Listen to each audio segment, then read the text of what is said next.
Hang on a second. Where's my...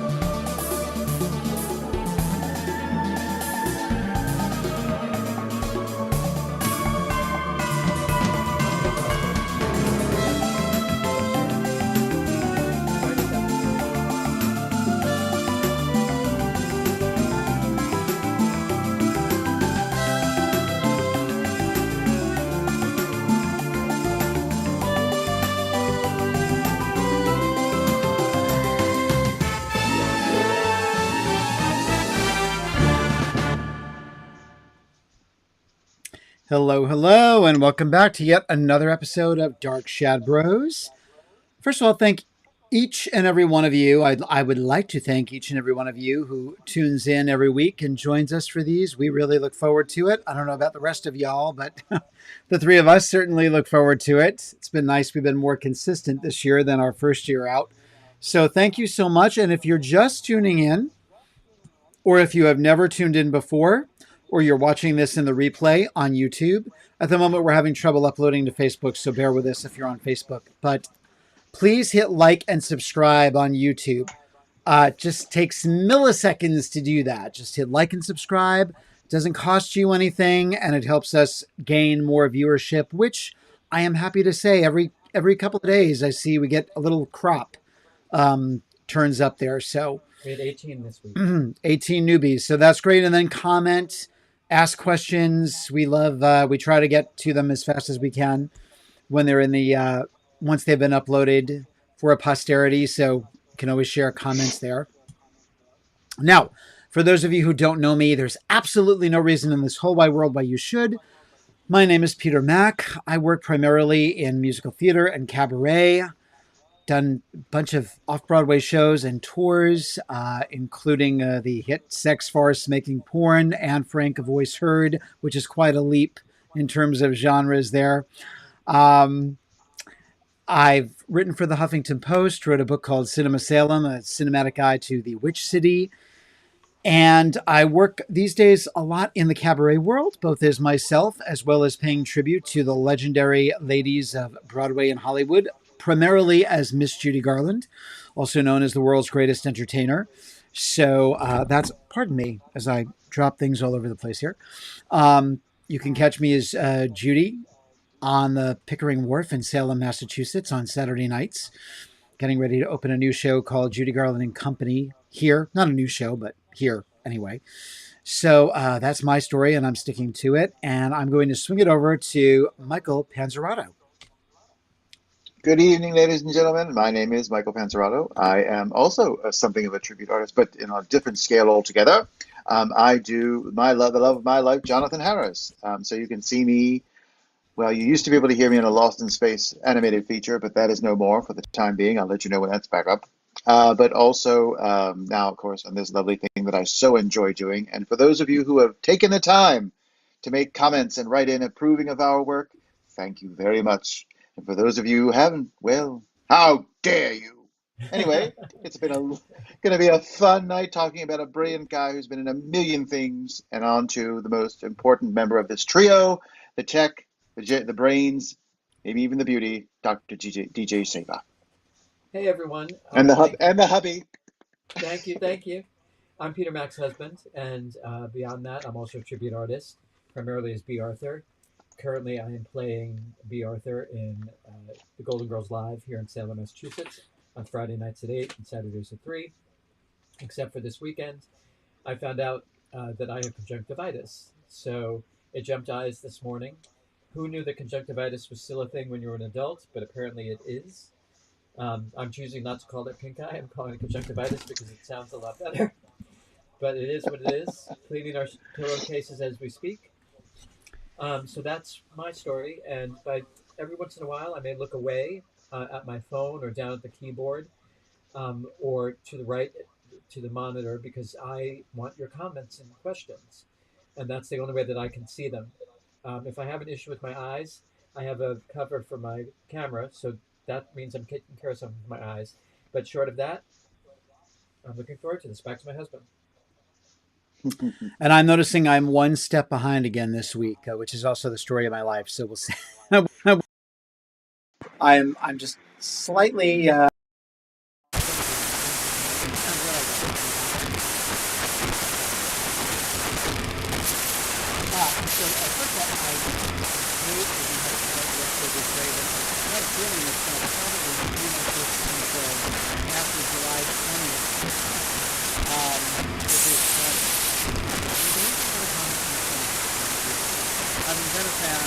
I'm sorry to interrupt, guys, but there's a lot of interference on this end.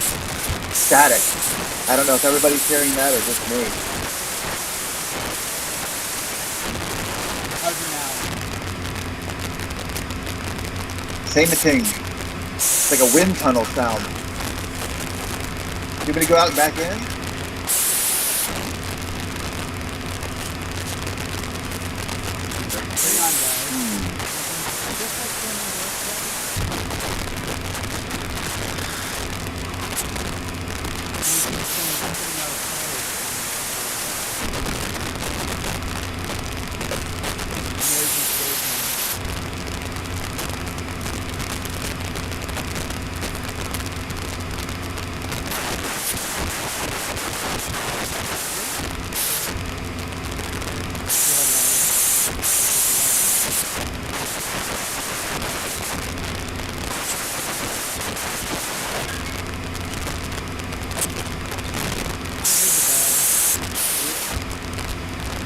I can see you, but I can't hear anything.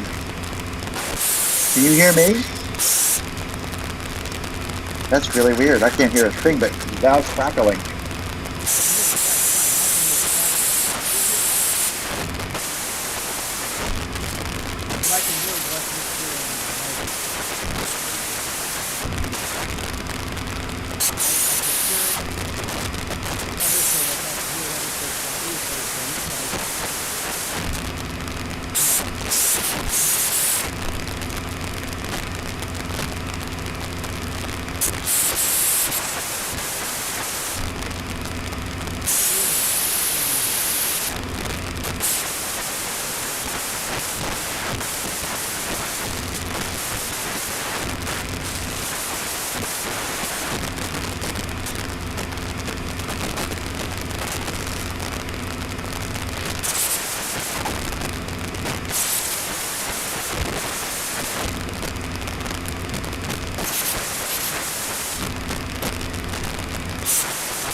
You guys hear us now? I can hear you, and no static. Can you hear Okay. me? Yeah, so our cat messed up our microphone. How about now? I can hear you now. Yep. Still. Okay, so everyone out there, can you guys hear us? Can you let us know in the comments? Let's see. Everyone can hear us. We're back. We're back. Yep. Okay. Good. I'm still on the 7-second delay, but that's all right. I can. Thank you, Mark. We really appreciate it. We're going to have to talk with our theater voices because we're using the computer microphone. Oh, okay. We're not using this. We're not using that. Okay. Don't drop things. Okay. So you guys know who we are. I'm John Mack. I'm Peter Mack's husband. This is Peter Mack. This is Michael Panzerato. We're all tribute artists. I do B. Arthur. Peter does Judy Garland. Michael does Jonathan Harris. You're all caught up there. Peter was going to start to say, and we're going to have to start all of our podcasts up until after July 29th because of this reason. You go ahead. Oh, well, some of you will already know this story because you've been tuning in from week to week. But if you're new, and I know Carmen is aware of this, so she was watching. We received yet another message from a fan saying Oh, I understand you guys are going to be leading walking tours at Lyndhurst Mansion on July 19th and 20th. We are not leading walking tours. We were supposed to, we were invited, we were approached by the estate to do so. And that actually message came in from Helene Gaelic, who's been to several Dark Shadows events and is also in the off Broadway theater world of New York City. That message came in a couple of days ago.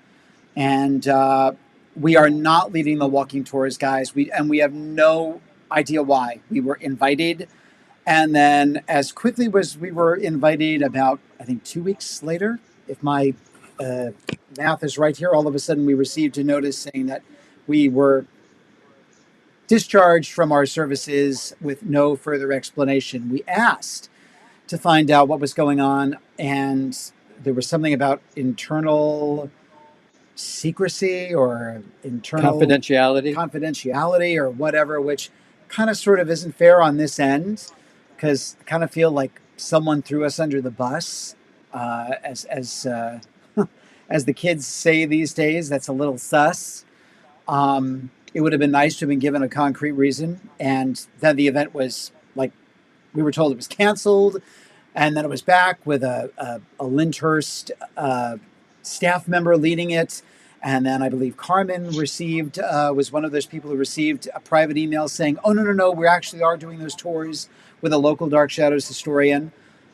I've lived in New York and actually lived one town over from Lyndhurst. And the last I spoke to the Lyndhurst staff in the last 3 years, there were no local Dark Shadows historians. So we are as mystified. Which is why they approached us. And confused as everybody else is why we were leading it and now we're not. So we did receive an anonymous email from a fan, which was very sweet. It alluded this had to do with some old fan politics, like a 16-year-old vendetta about a matter that we tried to rectify. And that's the sad part of this. That's why I think I said to Carmen, in fact, I know I said to Carmen, if you hear something, please tell us. If anybody hears, because listen, I've been performing as Judy Garland for the last 23 years, and one of the leading Garland historians said to me, if you're going to talk about Judy, you got to do the thing that all the bad biographers don't do. You can't put in half the story. You got to give everybody the full story. That's when you get into trouble, when you just give this and they don't know this. So if you want the other half of the story, whatever it is, and we're pretty sure after what this fan alluded to, we know what it is, please come to us. You know, as Blanche Devereaux once said, my whole life is an open blouse. Just come to us and like get it from the horse's mouth and not the horse's ass. It's getting a little agitating, and that's no dig at Helene. It's just that we're going to have to keep putting up with this probably through July. So, and we are upset that a small group of people seem to be disappointed that we're not doing it. Again, we didn't ask them. They approached us. So just be clear of that.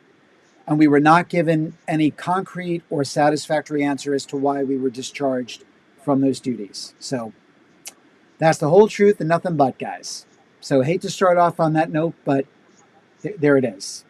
Did you want to add to that?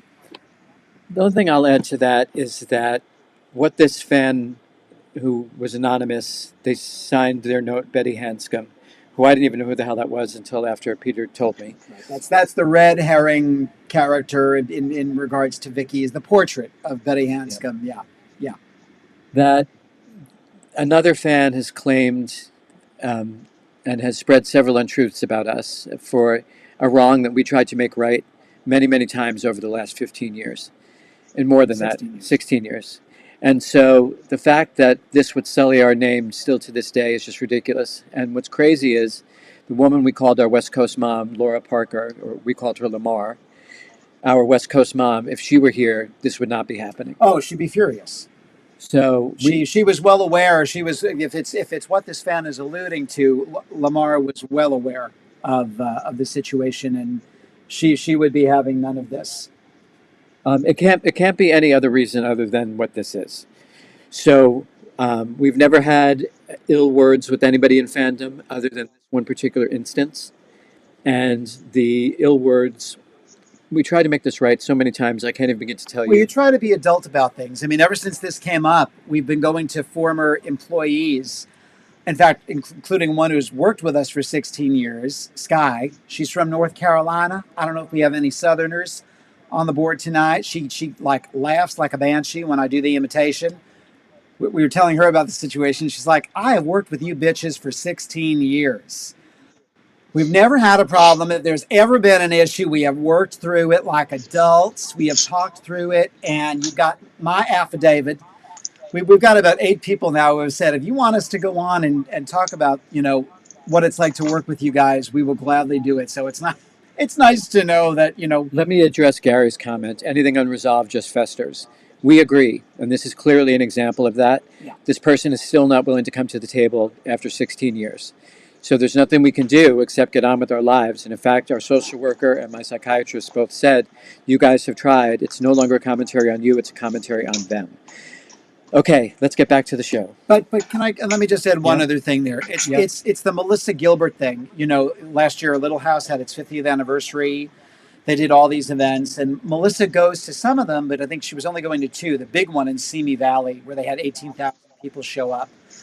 And then she had been billed as going to these other events, and she was like, no, they put my name without my permission. People were like cursing her out. Fans were being really rude. John actually went onto a board and defended her, and she said, thank you, Dr. John. She doesn't know John from a hole in the wall. But this is what I love that Melissa said. She's like, I wish these people would have the guts to come to a show and say this to my face. And that's the problem I have with all of this. Come and say, it's all the stuff that goes on in the shadows, so to speak. Come and say it to my face. Agreed. You know what? Because that would be a really interesting conversation, wouldn't it? It would. I'm using Melissa's words now. Same page as you. You know what I mean? Yep. So that, again, it came up, and that's why we're addressing it, and we may very well, and I hate to put Michael through this because he has nothing to do, he's just he's a bro. He's an innocent bro. This has nothing to do with Michael. This has to do with me and John, even though Michael was going to be on the tours. But he's an innocent bro stander in all this. He's an innocent bro stander, yeah. So, all right. I feel you. All right. Moving right along. It's funny. Can we talk a little bit more about John and this hole in the wall? Because I'm a little curious about that one. Can we flesh that out after the show? Oh, What's happening over there? What's happening up there in Salem? See what happens when you fuck with somebody's money?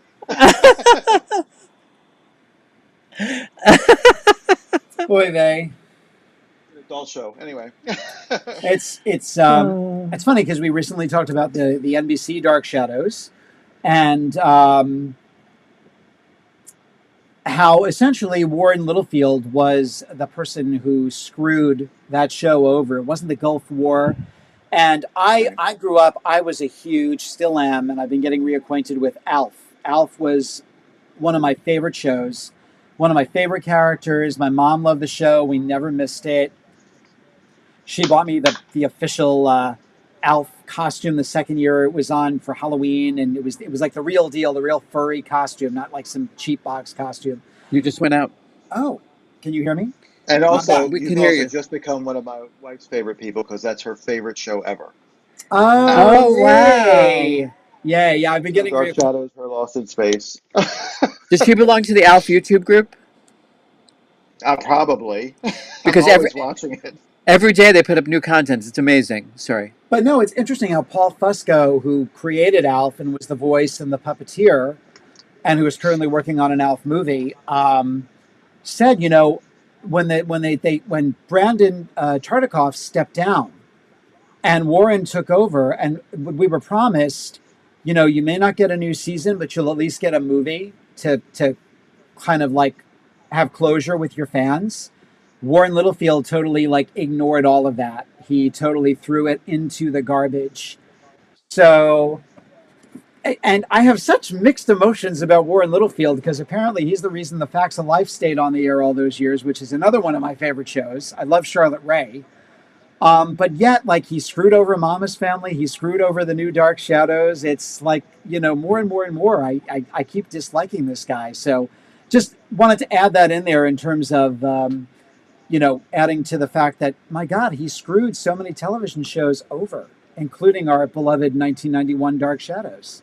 We're broadcasting to Facebook, kids. We are? Yeah. Good. Good.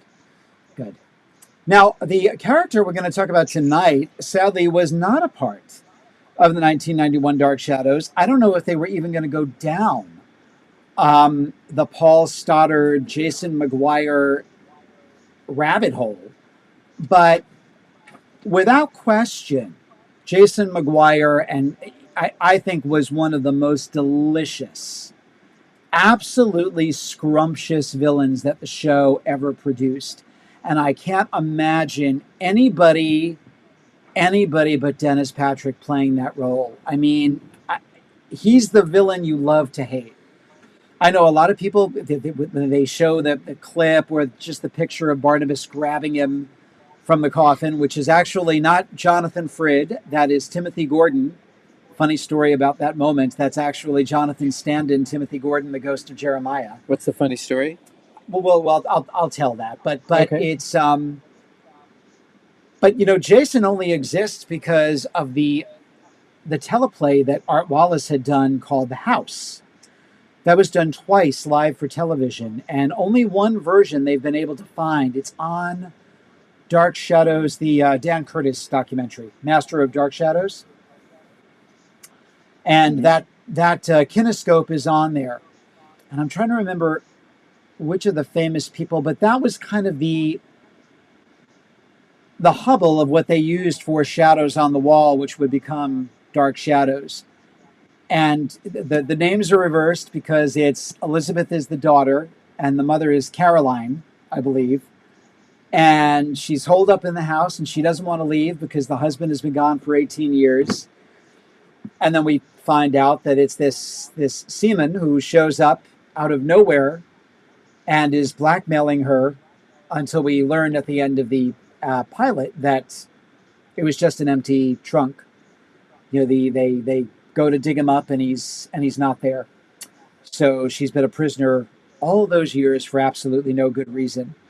And the character's original name, which you can read in Shadows on the Wall, if you can find a copy of it, although I believe someone has scanned it in and uploaded it to the internet. The character's name was supposed to be Walt Cummings. And another little roundy that I had forgotten was that Roger Collins died in Shadows on the Wall. He was not going to be an ongoing character. He actually falls off Widow's Hill. And God forbid. Yeah, he was going to be scrapped. And the better part of the end of this features Walt and his relationship with Elizabeth and blackmailing her, and Elizabeth wanting to get Carolyn married off to Joe because she doesn't want her to know, and Vicky trying to probe Walt for questions to her past because he knew Paul Stoddard, because there was some kind of a link. Which another red herring in this Bible, which is that possibly that Paul was Vicky's father, but even that was like kind of iffy. You weren't, from what I could just speed reading through, I was like, oh, I forgot about that. It was kind of a red herring. He doesn't answer Vicky even as he's leaving the house as to whether or not Paul was really her father or not, or is Elizabeth really her mother? Can I just raise a really quick point about that? Sure. You can't, if you're thinking if that were possible, that you're thinking suddenly that Elizabeth was easier. Let's take a moment to acknowledge the extremely powerful resemblance between Paul and Jason Maguire. I mean, if put them to stand side by side, I wouldn't know them apart. Poor Elizabeth would have made that choice very easily. So, it's possible. True. I'm sorry. No, please. It's a mustache away. Yeah, just a mustache away. Renee Capps wrote, yes, the intro of Jason Maguire is wonderful. Dennis Patrick was the person for that role. He just has that look, showman, sneak, and a butterer upper. Now, you know what I want to throw into the hat here, Renee, is that if they were to do a reboot of the show, or even if this sequel series gets, because it's been noted that Jason Maguire is one of the few victims that doesn't come back as a ghost. He, he never resurfaces. I don't know whether they did it in the audio dramas or not, if it was ever touched on. But Alan Leach from Downton Abbey, he's such a good boy. He's such a good Irish boy. I'd love to see him as Play either a villain. Jason Maguire or a descendant of Jason Maguire. I love that idea. I think he would eat it up. I think he And would. I think Maguire, to Mr. Patrick's credit, is the one human villain on the show. Like the rest are something supernatural from that point onward. Bingo. But he is such a good actor. This is You don't even notice. exactly what I was going to say, other than perhaps the original incarnation of Willie. He had some villainous tone to him, but that's quickly redeemed, as we know, and we've talked about in a previous episode. Nick Caputo writes, Dennis Patrick was perfect as the insidious Jason. His character was cunning but charming. The only character he didn't mess with was Buzz. That is true. And then also we have a question. Oh, correction. He did try to mess with Buzz but failed. And then we have a question from Gary. Let me pull this up. Help me understand something. So we know that Victoria is Elizabeth's daughter, but who is her father? Isn't Victoria a bit older than Carolyn? She's the result of an affair, but with who? That's the question. And what we're saying in the Shadow book here is that it alludes that Paul could possibly be her father. It doesn't say in Shadows on the Wall specifically, but it alludes that Paul Stoddard is indeed her father. But yes, to your point, she's a couple of years older than Carolyn. Right, Carolyn in the breakdown is 17, and I forget where they placed Vicky, but she's Vicky 22. Would have to be about 22 if she obviously got her teaching degree. Yep, she's 22 years old, so five years difference. So yeah, there's about a 5-year age difference. I think they also allude, I forget, the Hanscom was also the chauffeur or the butler who worked at Collinwood, so I'm wondering if maybe Hanscom and Elizabeth were having an affair. Oh, hey. That's interesting. That. It was a soap. It was a soap. And then Bill Malloy, that's the other one where people have been saying that Bill Malloy, he was so protective of Elizabeth that you kind of wonder if they didn't have a romance going on and maybe Bill was Vicky's father. Bill Malloy is an interesting perspective. Also, too, Bill wasn't going to get killed off as quickly as he wound up being killed off. Bill actually goes all the way in to the Jason Maguire storyline, or the Walt Cummings storyline as it is in the original Bible. So, and I liked Bill. Frank Schofield, I believe. Yeah. He was a good actor. I wish he had come back in some other character because he was really good. He was a really strong actor. He had the face for it too. He could have easily been a number of people on this show, villain including. Sure. He did. And the character was great. It was great. What if Elizabeth and Paul were in such a dysfunctional marriage that when she got pregnant with Vicky, she gave Vicky up? Then, 5 years later, she gets pregnant with Carolyn. And that's when this whole thing goes down around with the jewels. And she's got the baby inside of her, and then he is now in the ground, supposedly. That could be the impetus as to why she kept Carolyn and didn't give Carolyn away too.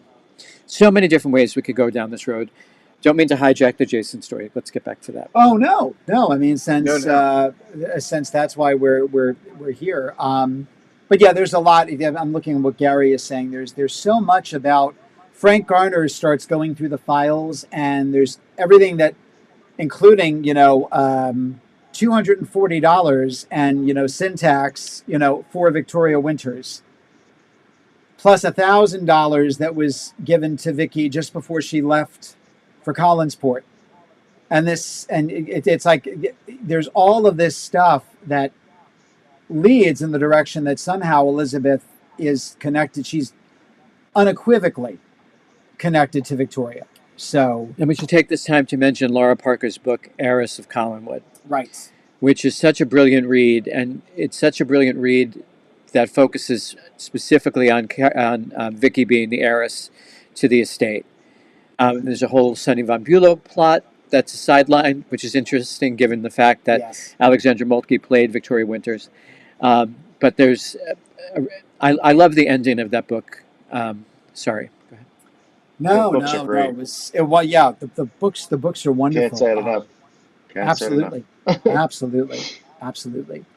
Um, Renee has written Ned Calder, Butler Hanscom, Bill Malloy have all been suggested as being Vicky's father. Some even suggest Jason McGuire because of a line he had about recalling a picnic. Nah, never Jason. oh, that's right. That's right. That alludes that he and Elizabeth may have had a little tryst during that picnic. Isn't that it, Renee? If I'm recalling, I didn't have a chance to go back and really look. That's a fine picnic basket. Yeah, yeah. But Didn't the actor who played Bill Malloy appear as a ghost too yeah, after at some point? Josette, after Josette, because let's see, Josette is episode 70, I believe. And I Okay, think so. Is he the second ghost to appear? and he's got that long, creepy main ghost look. And So, it's interesting that Jason, after he's killed, does not come back as a ghost. Just as a little mhm. aside. So, Absolutely, but as I say, he's so scrumptious and he's just loving it. I mean, you could just it's a little bit like when Margaret Hamilton said about the Wicked Witch of the West. No matter what she does, whether it's good or evil, however you consider it, she loves everything that she does, and he was the same way. He's so enjoying this. And, Yeah. and and you want to give him a real kick in the nads for being so mean to Joan Bennett. I mean, that's where he gets on your nerves, because you hate to see someone like her, get abused. I mean, he is so abusive to her. You know what's interesting about him though is that he has moments in this whole thing where you want to like him. Like Yeah, he actually does care about Willie, and when Willie gets sick, he fights to keep Willie in the house and all that, and then he does try. He almost seems like he does try to reach out to Roger. We're about to be brothers-in-law, or he does try to, but he just doesn't put up with any shit when they give it back. He doesn't. He doesn't say, "Oh well, maybe I need to give them time." It's I'm here to stay, and I just bought a new $400 suit and all of that. So the whole thing with the Swiss bank account. He wants the Swiss bank account, and what does he say? I wonder what the number will be. I hope it's a lucky one. and of course, my favorite is the convo with he and Barnabas when Roger says, Oh yes. would you speak to Liz or do something? I don't like the idea of this, guy getting," and he goes and he has the conversation directly with Jason. That's one of the best scenes I was in the hoping to series. show Those that. two. I was hoping to show that tonight. Which one of us is more self-righteous than the other? Right. Oh, that's a great scene. I And the rewatched that this morning. chemistry between him and Fred. I wish they had had more. Oh yeah. They bounce off of each other like it's a perfectly matched tennis game. And when he starts probing into, what does Barnabas Collins do during the day?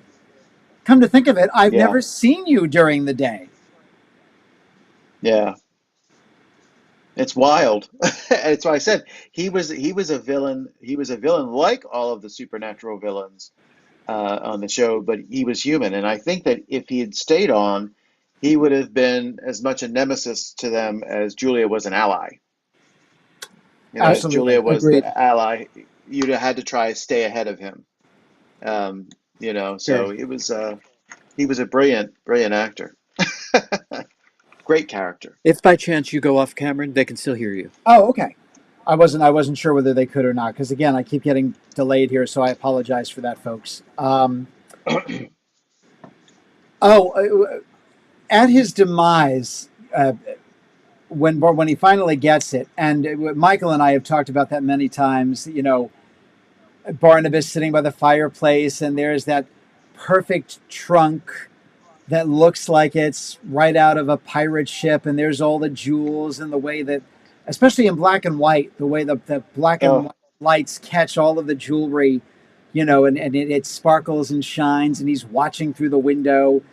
That's really great. That's hmm that in of itself. Here he's been kicked out of town. He's got 24 hours to get out of town. and Right. he's still trying to screw people over. He's not going backward. That's for sure. He's not taking a step backward with things. He's leaving, and he's leaving in style. He's determined this about himself. So in the Mm-mm-mm. coffin, anytime that Frid didn't have to be there, you can even see it in one of the bubblegum cards with Catherine when he locks her in the coffin. And there's Catherine lying in the coffin, and you're looking and you're going, that's not Jonathan. His profile is all like soft. It's because it's Timothy Right. Gordon. In Jonathan's suit and, with the hair. But for this, they had him in the coffin. He also had hairy wrists. Jonathan did not have hairy wrists. Interesting. Right. And Jonathan mentioned too, he said, we have very different hands. He said, I was a little upset with my hand there because I've got very nice, strong hands, and I didn't quite care for the hands they chose to come out of the coffin. But anyway, that's Timothy.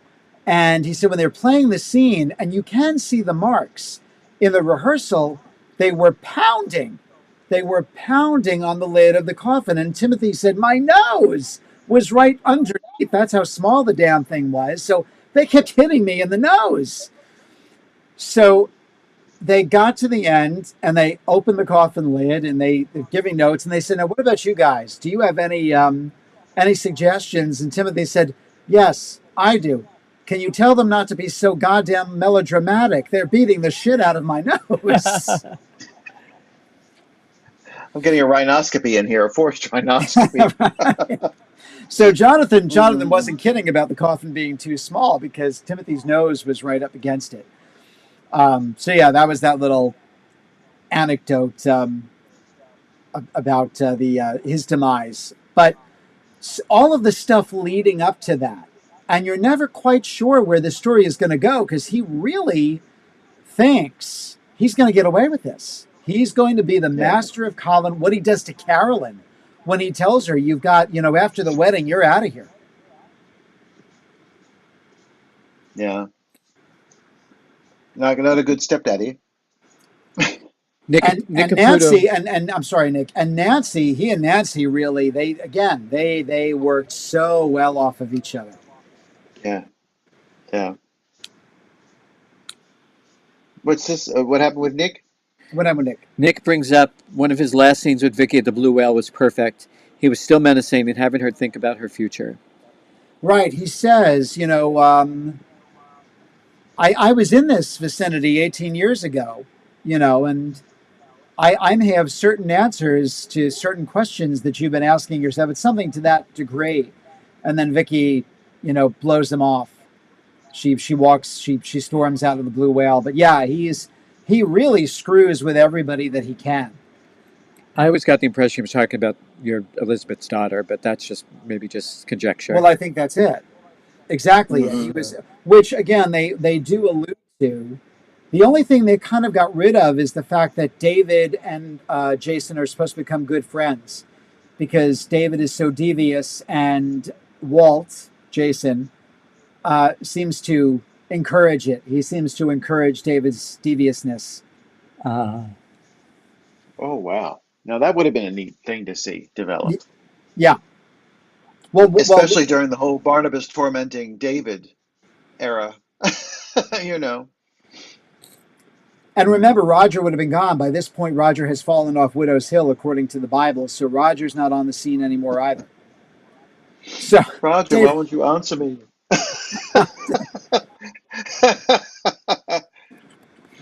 So, yeah, I like that scene, Nick. And Alexandra, again, plays it very... She doesn't get enough credit. So many people love to make fun of Alexandra. They love to make fun of Vicky. It's because he really is toying with her mind. And Yeah. you can see that he's hitting her at the core. And yet she pulls it all together. What a master of manipulation too. He's hitting, like you said, he's hitting her in some great spots where the audience is being teased about the whole Elizabeth Victoria thing some more, which they relied heavily on in those earlier episodes. Yeah. Nick asks, didn't Jason overhear Willie and Barnabas speaking about Vicky? I'm guessing that is that near the end, Nick? Is it just before he gets bumped off? When he was spying through the window. Is that when he hears them talking about Vicky? We'll find out. Yeah, I didn't have a chance. I wanted to go in and watch so much more of that storyline, and I just didn't have the opportunity to do it. So you could very well be right that he does. In that scene, maybe Barnabas is talking about his plans for Vicky. Yes, Nick says yes. There we go. That's it. And also around this time in the almanac, in the Dark Shadows almanac, there are so many times where the show would be interrupted for a news bulletin, and scenes would go missing. For example, there's a whole moment between Barnabas and Maggie when she tries to stake him with the silver stake.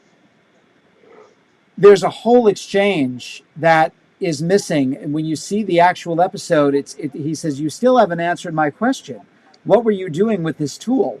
There's about a page and a half of dialogue that got cut. Oh wow!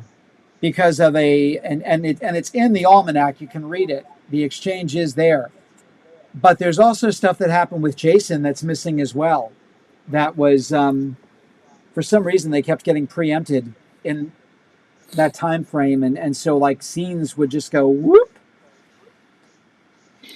Do you know who the scenes with Jason, who they were with? Were they predominantly with Joan Bennett, or were they with a mix of people? One of them is when when she takes them down, when she gives them the key to the basement. Okay. That's one of them. There's something missing there. That was something that got preempted. There's a little chunk there that got preempted. Yeah, so that's one of them. What a crazy scene that is when it's all unraveling. The truth is coming out. What a crazy scene that is. Yeah. Yeah. Well, and how the whole storyline starts, after she comes out of Laura's trance, when Laura has been vanquished, and she's got to get home, and where's the key? Where's, the key that I wear around my, she's, there's the tee up. It's a really, really great tee up. And they were great with.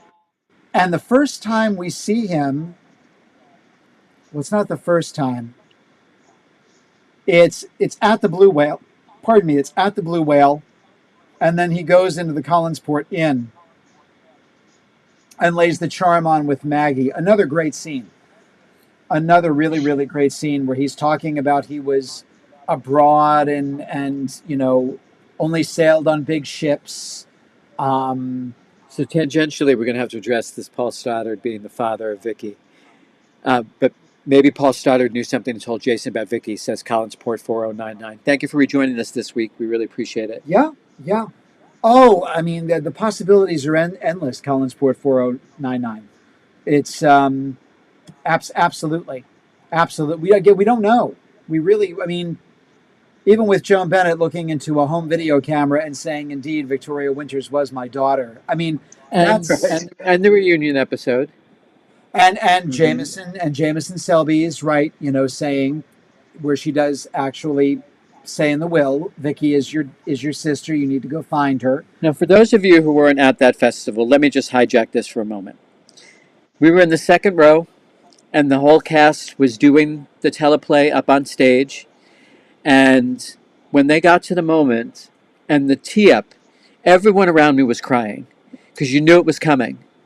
And when they said in the reading of the will that Victoria Winters is my daughter, the whole people were sobbing openly, and the applause and the standing ovation was deafening.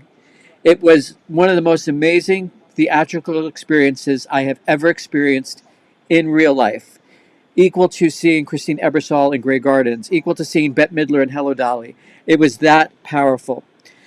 So sorry, I didn't mean to hijack that. No, that's true. I was sitting next to you. Our friend Eileen Lynch Ferrara was. I mean, we were passing the Kleenex. Everybody was passing Beth the. Hydehood was right next to Yeah, me. everybody was passing the Kleenex because we were all waiting for that. We were all, and when Nancy Barrett delivered it, and she started to break down crying as she said it. You know, and we all know Nancy could cry on cue. She's such a brilliant actress.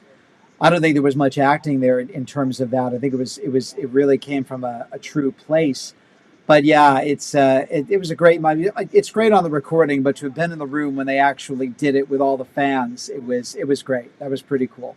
And for those of you who want to know, Carolyn and Alexandra have stayed. Sorry, Nancy and Alexandra have stayed friends all of these years. Yeah. And every once in a while, Catherine Lee Scott will have a phone call with her. But really, the tight friendship is Alexandra They go to lunch. and Nancy. They go, yeah. She's many times have posted when she and Alexandra have gone to MoMA. Yep. Together and had lunch, and people have spotted Maggie and Vicky taking a stroll. The two Josettes. The two Josettes, right. Oh God, there's so much about Jason, and again, every time I think about another one of the, go ahead, Michael. Oh no, I was going to say there's I kind of go back to him having, and this is the brilliance of the writing, but also of the actor. You've got to be able to pull it off. So Shakespeare, all of them say you can't play a one note character. We've had this discussion about Angelique. She can't just be a witch. In order for her to have maintain any kind of enjoyability or whatever, there's got to be more dimension. And he's sort of like Dr. Smith. He's likable. You can't help but like. And then when he does something nice, you really are like, oh, okay, he's not that bad. He's not that bad a guy. He wants Willie to do well, and then in the end, when he cuts him loose, you're kind of like, oh, that won't last. And it's a great bit. It's a great character with a great actor. When I love Barnabas, but when Barnabas kills him, I'm kind of miffed at Barnabas.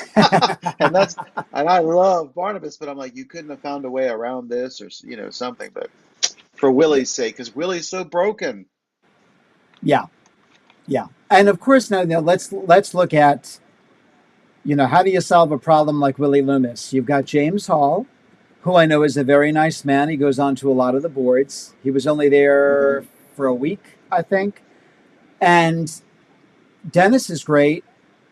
You could tell, I mean, this Willie is really off. I mean, and I think that was the direction. I mean, Willie is a predator. And I'm going to go down a rabbit hole here, and I apologize in advance, Renee. It's a Willie Loomis rabbit hole, kids. Here it comes. There's, it's not like James Hall and John Carlin are playing. It's Willie Loomis. This is the character they created. White trash from the bowels of the South. He's a predator. I mean, that scene, I think we talked about this last week. Yep. When he's got Carolyn trapped in the drawing room, he's going to rape her. Yep. If he has his way, he's going to rape her. So everybody goes off on Barnabas. And I go, you got to remember, Barnabas is not just attacked by a bat. He's attacked by a demon bat. Yeah. This is a creature of Satan. And all bats, whether they're magical or not, are rabid. When Barnabas, Julia says it when she says, it's your internal chemistry. It's almost like being bipolar. When these things happen to Barnabas, it's because he was bitten by a rabid animal. Okay, before we get letters, not all bats are rabid. Okay. But there are indeed rabid bats. But before we start getting that there are fruit bats who only eat fruit. And yet anytime I see a picture of a bat on a site, they're like, these are not pets. You don't want to get bitten by one of them. I would agree. Getting a bite from any bat would not be good. But let's say the consensus is that that there are are We're going to get letters. We're going to get letters. Okay. Sorry. That some of them are rabid. Let's do with that. Some of them are rabid. A good portion of them are rabid. I mean, he's been bitten by a rabid demon bat. There's a reason why he goes through this shift. And he reacts in a rabid way. So it's kind of poetic justice reigns supreme when Willie, who is a predator, goes looking for gold. I mean, at Jason, how could you do that? How could you sink so low to rob a stiff? I do have to put Renee's comment in here because I'm going to tell you a joke that John Carlin himself said. I giggle when I hear that Willie was supposed to be from the South. I'm from the South, and Mr. Carlin never had a single syllable that sounded Southern. He said, this is John Carlin himself speaking, because John Carlin was one of the funniest men in person you have ever met. He said, yeah, I was kind of from the South Bronx. So he was just. He had that twang. There was like a slight, there was a slight twang to what he was doing. What are you doing, Barnabas? Yeah, you know what I mean? Yeah. Right. Because even in interviews, he would go into his Willie voice. I don't think it was quite like Dick Van Dyke as Bert. Not that poor of an imitation. Yeah, I don't think it was, where he got voted the worst British accent of all time in movie history. Well, and to what you're saying, Peter, that also incites one of the best conversations and one of the first moments when we start to see the other side of Barnabas. After he's reacted and he's killed Jason is when we start to see him cracking a little bit and showing a little bit more. I had a friend. What do you mean? Sound human? Yeah. That kind of thing. Yeah. All of these things start to come out, and it's master irony that this guy is not only bitten by a predator, but reformed by the whole experience, utterly and completely scared shitless into reformation, change from the deep inside out is huge. It's one of my favorite episodes because it's so well written. I'd have to go in and see who wrote that episode for that thing that we're going to do, because the scene and Willie's genuinely hurt. It's like we were friends a long time ago before we came here, and in many ways, Jason was the father that Willie probably never had. Sure. And Barnabas' shock when he says that, you told me he tried to kill you or something along, like he's really trying to piece this together. Wait, what? Friend? Sure. It's a from start to finish a great episode. But when you would transition so that's all the point I wanted to make there was that poor Barney Boo gets a bad rap, and let's not forget he was bitten by a possibly rabid, one of the few rabid demon bats. I mean, considering that a witch conjured it up. All demon bats are rabid. We'll go with that. Yeah, it's got to be rabid. All demon bats have to be rabid for sure. Yeah. Agreed. We'll take that. They're spreading something. Yeah. There's venom there. There's venomous venom there. Yeah. So that's the only point I wanted to make, because I mean, Willie he's going after all of them. He's going after Maggie. He's going after Carolyn. He's going after Vicky. He tries to grope Vicky before Elizabeth walks into the study. It's another uncomfortable scene that's, really puts you off on Willie out the gate. So He's skeevy. Skivats. Skeevy as shit. Yeah. He's skeevy as shit. Skivats. Here's Skivats. But that, once Johnny Carlin comes into it, man, do the two of them click. They just click, and it's great. The chemistry between Carlin and Patrick was so great. And at the festivals, they were a riot. You didn't need anybody else on stage at the festivals when they were on stage together. Dennis Patrick with his dirty limericks. One of the best stories Dennis Patrick told, I think we covered this in our Joan Bennett episode, he said to work with Joan Bennett, this was Miss Bennett. She was a movie star. He loved doing scenes with her. He said, we're getting ready to do a scene. They're coming back from a commercial or whatever, and she's writing something. I'm looking over her shoulder, and 5, 4, 3, 2, 0. I look down, and there on the paper it says, Twinkle, twinkle, little star, what a horse's ass you are.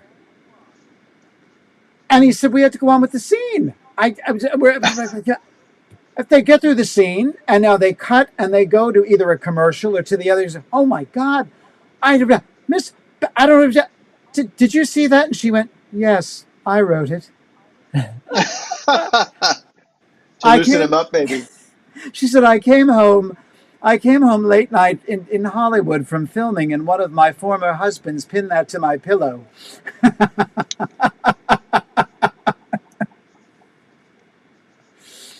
Jesus. He must, to John Carlin and Mr. Patrick, from what I've seen from video only, because I've never had the opportunity to see anybody, they have this thing that fascinates me no end with some actors when they are so relaxed when they talk about their acting. And they're so relaxed when they talk about scenes and the things that they did. And it makes you wonder what a power of concentration you must have had to be so at ease with the part. And I mean, John Carlin was a master at this. All of his characters had depth and height, and they were the world. And he was so, I just jumped in from one guy to the next. I'd go do a play and come back and be Willie. And I mean, like, you're like, it's wild to watch them talk, just to see how Dennis Patrick's, I mean, he's relaxed in his chair with his microphone up, and just wild watching that to me. And Johnny Carlin said, I'd be on the subway. He said, I used to learn my lines on the train on the way to the studio. He said, I would learn my lines and all of Jonathan's lines just in case I needed to, pinch hit and help him out, because he said he had a lot on his plate. He always stuck up for Jonathan in terms of, and it was the same thing with Dennis Patrick. And Dennis said they fell in love with this character, I guess because he was an Irishman. They loved the brogue. And they kept writing me pages and pages of dialogue. We only had 5 characters in any given episode. And they would give me all this, and then they would cut it. And he's like, you're cutting it? He's like, and he said, I remember I used to throw the scripts at Leela Swift. He said, we have to cut. We're running over time. So he's cutting it, and he would throw the script at her because he had learned all of this great dialogue, and then they had to cut it at the last minute. Wow. Poor guy. Because they were running long. He joked that he said, Leela Swift was my darling. The moment her slip was showing and one of her bra straps was coming out from under her blouse, we knew the show was on the air. Immediately disheveled. The limerick was, some directors have fits, drive you clear out of your wits. But what do we care? We got one with a pair of beautiful, bottable tits.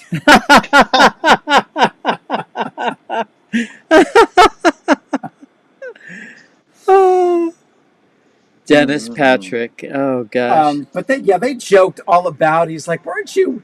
He said we were laughing in the rehearsal studio because, they made it seem like Johnny Carlin was molesting these goats or these sheep. Nick Caputo wants you to know that Ron Sprout wrote that episode we were talking about.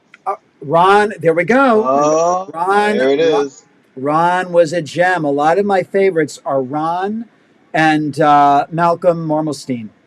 A lot of my favorites were written by those two guys. And Sprout was Jonathan Frid's former mate at school, right? Yep. Yeah, he pushed him for the part. Yale? Yeah. Right. He pushed him for the part, yeah.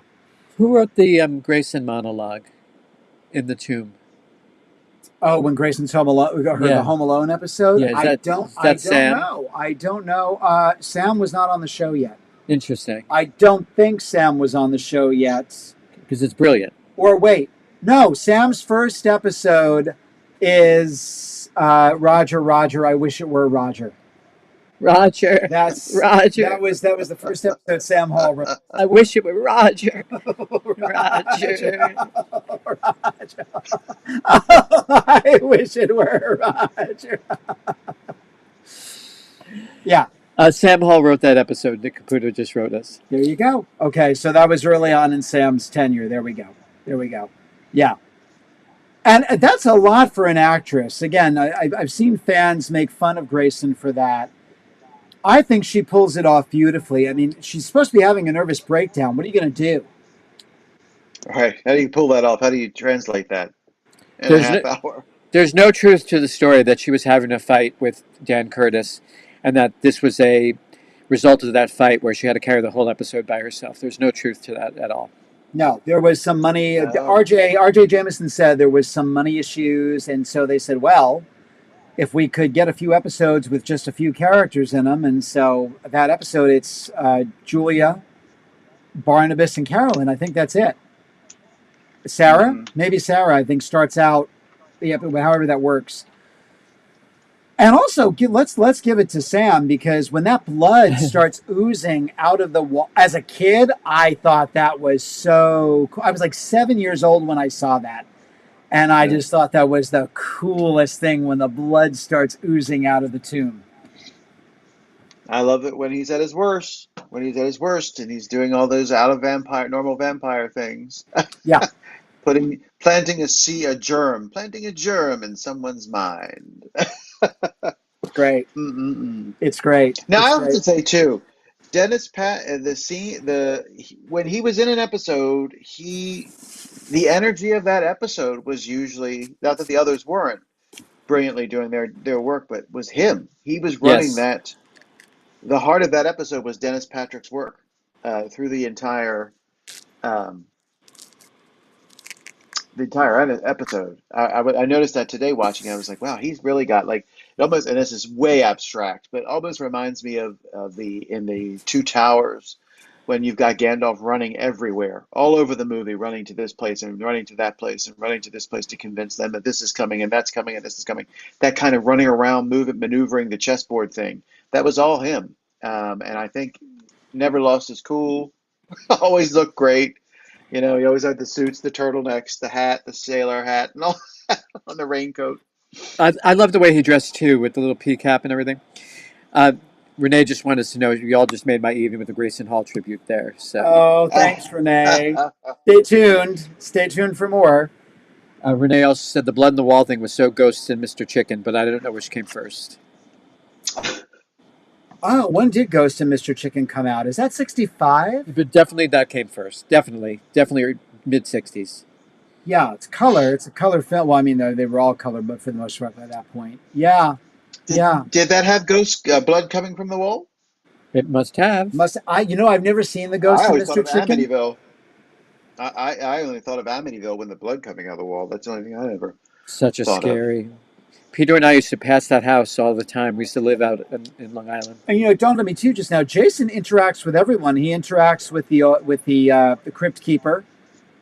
Daniel Key, of. that wonderful. Before we got the replacement, he basically. I mean, really, he was with almost every character on the show. He had some kind of little powwow with. Oh my God! And when he's when you're talking about speaking to the crypt keeper. And I love the detective work he's doing. The cigarette on the coffin, the cigarette butt on the coffin, and Willie, I saw it. It was your cigarette butt. Now tell me what you were doing there. All of that is so. And the poor abused crypt keeper. I wanted more with him. I loved him. He was great. Tell the piece of trivia with the crypt keeper. Because there's two crypt keepers. Well, but that's when they had to do all the replacements because they refused to cross the picket line.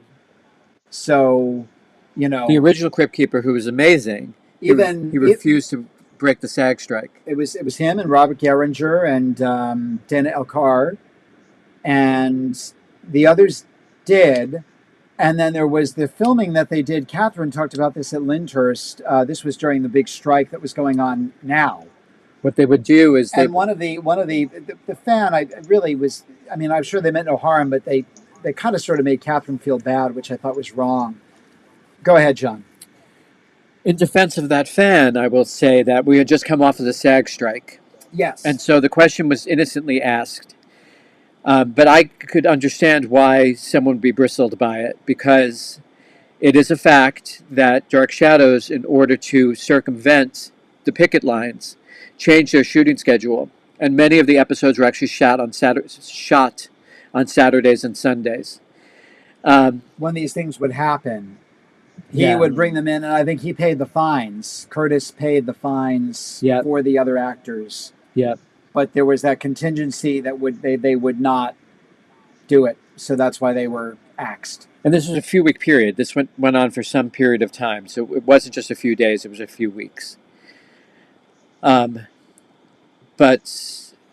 there was a strike that preempted Jonathan's original starting date. That's the reason they got to have the big meeting with Leela and Robert Costello, and where they sat down and said, well, what are you thinking for the character? I mean, who knows? I'm sure Jonathan would have still imbued all of those things. We have a correction really quickly here before we go any further. Sure. Nick Caputo wants us to know the Julia Alone episode was written by Ron Sproat. That's Ron Sproat. Okay. No wonder I love that episode so much. Okay. Brilliant. There it is Brilliant again. writing. Yeah. He was great. Ron was really good. He also agrees that the original Crypt Keeper was terrific. What is it that Barnabas says to the Crypt Keeper? Old man, I'm not something old man. I love it. It's like, oh, he should have done the Did you hear voices or didn't you? Did you hear voices or any moment he's going to club him with the cane. He's going to totally. The old guy should have done the Cloris Leachman. That's another one of my favorite scenes, because when he almost gives himself away. Well, how do you know? Because I'm hurt. Because I'm a Collins. You have tested his patience to the point where the man is about to tell you, I'm the living dead. That took a little doing. Right? But Spooky. you look just like the portrait, even the cane and the ring. And you see Barnabas try to put the cane under his coat, and he's trying, he's like, oh my God, this son of a bitch is totally going to figure it out. He was very, very universal monster cycle. Don't go to that castle. Don't go there. We people of the mountains believe, he was very much that universal guy who, you knew all the town stories and you wanted to avoid him, and it was cool. Just coming back sorry, no, that's okay. Coming back to Dennis. Dennis also mentioned, and it has not popped up yet. I'm hoping that it does. You can find it online, guys. I know, Nick, you're good with this, and Michael, you're good with this while we talk. He said, I played the very first vampire ever on television. It was live TV, and he said, what I was supposed to do was, they had a cat rather than a bat. I was supposed to go in as a cat and bite the girl on the neck. And he said they did this live. They put catnip by the girl's neck. They let the cat loose. It crossed over, went up to her. He was the television's first vampire as Dennis Harrison, his original stage name. Right. In a 1950 episode of Stage 13. It's called Now You See Him, is the name of the episode. Now You See Him is the name of the episode. That is correct. God, I want to see these shows so bad. Those early live shows. But he said the cat was on cue.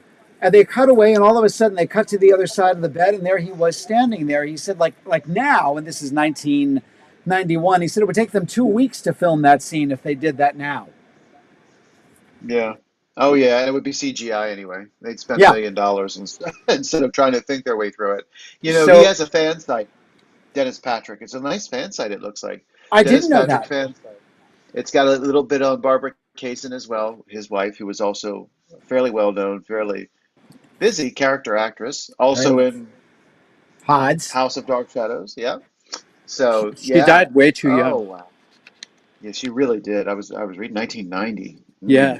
She was on the Brady. If you remember the series, the Brady Brides, when they married off Jan and Marcia, she was the nosy next door neighbor, Miss Fritzinger, and they would call her Mrs. Fritzinger, and she would go, Miss Fritzinger.